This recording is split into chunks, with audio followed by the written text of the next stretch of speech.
Hi guys, welcome back to the second part of the expense splitter.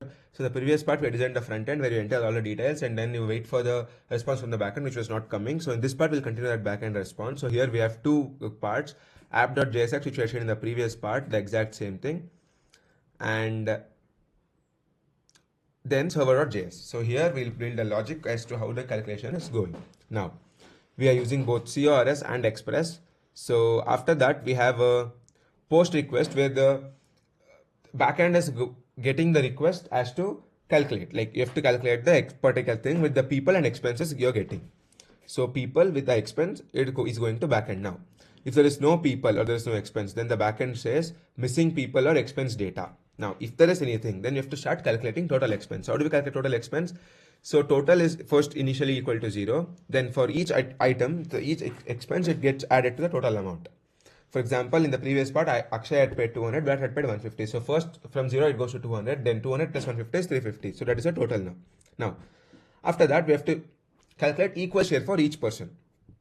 So there were 3 people. So what we do is share is total, like total amount divided by people length. So how many people were there? 250 by 3. So it calculates how much should each person pay. Then after that it creates an empty array called balance for each person, and then it iterates to each and every person and checks if how much that person has paid. Okay, so how does it check is basically again if there is a if his name is in the payer, then it says how much he has paid.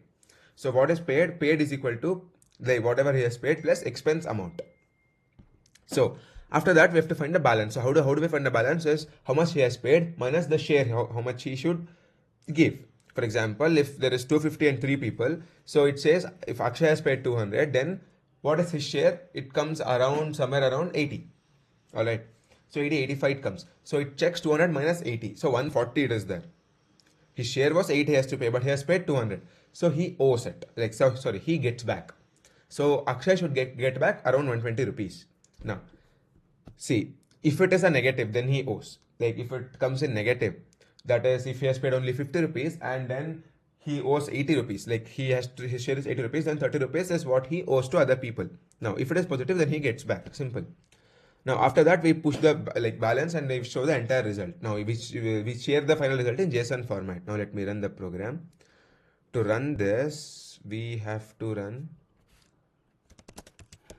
bash as well.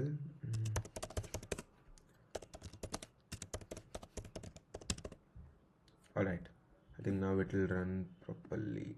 Yeah, okay. So again I'll do the same thing. First is Akshay, Virat, Nitin. Okay, so first Akshay, Virat has paid 150 and Akshay has paid 200. So this one we have placed in the previous part. Now let me, when I click on calculate, see, total expense is 350. Each person should pay 116.67 rupees. Because it is 350 total expense, each person should pay 116 rupees. Now, because Akshay has paid 200 rupees, he should get back 83 rupees. Now, Virat has paid 33 rupees, 150 rupees, he should get back 33. Now, Nitin was 116.67. Now, Nitin should give both 83 rupees to Akshay and 33 rupees to Virat, then it becomes equal share. You understood, right? Now, let me click on submit the program.